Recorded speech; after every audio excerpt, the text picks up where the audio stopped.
6 western states, including Colorado, have agreed to make big cuts when it comes to getting water from the Colorado River. That river is facing extreme drought conditions. And this latest agreement could mean some changes for all of us down the road. News 5's Allison Zimmerman spoke with an expert today. She's in studio with more on what we all need to know about this, Allison. Right, and water can certainly be a really complex topic, so we want to break it down as easy as possible, especially with this most recent agreement. So 7 states make up the Colorado River Basin.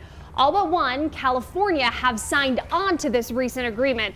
You should know, though, all of these states are really divided into 2 groups here: Upper Basin and Lower Basin. Colorado among the Upper Basin states. Now, this latest focuses on conservation efforts in Lake Mead and Lake Powell, which are in the Lower Basin on the borders of Arizona and Nevada and Arizona and Utah. The Colorado River Basin is the main water supply for nearly 40 million people in the western U.S. as well as Mexico. Now, David Shohead is a water attorney based in Colorado Springs who says with this agreement, we're likely going to see more conversation around our individual water use. I do think we'll look hard at things like landscaping, lawns, parks, golf courses, those type of perhaps more recreational types of things where there is a lot of water usage amongst the municipalities. I think those will probably be next on the list in trying to continue to preserve and conserve within the municipal everyday water usage world. Really, though, over the last 20 years, there have been a lot of efforts that have paid off in reducing water use. Shohead adds the Upper Basin states generally have been able to reach agreements on conservation. In fact, those states sent a letter to the Bureau of Reclamation last year that included a 5-step plan to conserve water. And in that letter, they said upstream storage has actually depleted by about 661,000 acre feet. You might be thinking at home, what exactly does that mean? You're going to hear a lot about acre feet in these conversations about water.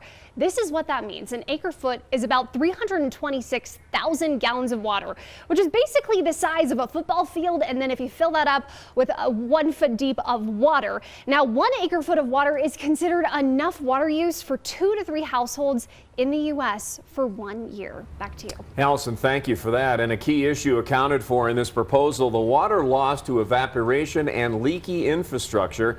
Federal officials estimate 10% of the river's flow evaporates or spills, yet Arizona, California, and Mexico have never accounted for that water loss. Upper Basin states like Colorado already factor in evaporation loss when releasing water. There's now a renewed urgency for those to factor in what's lost.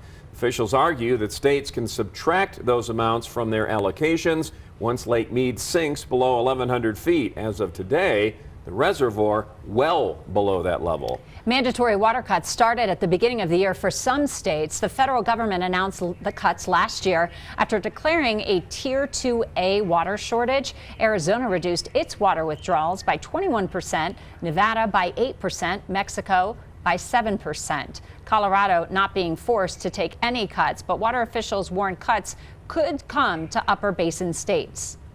Everyone's going to have to live with less water.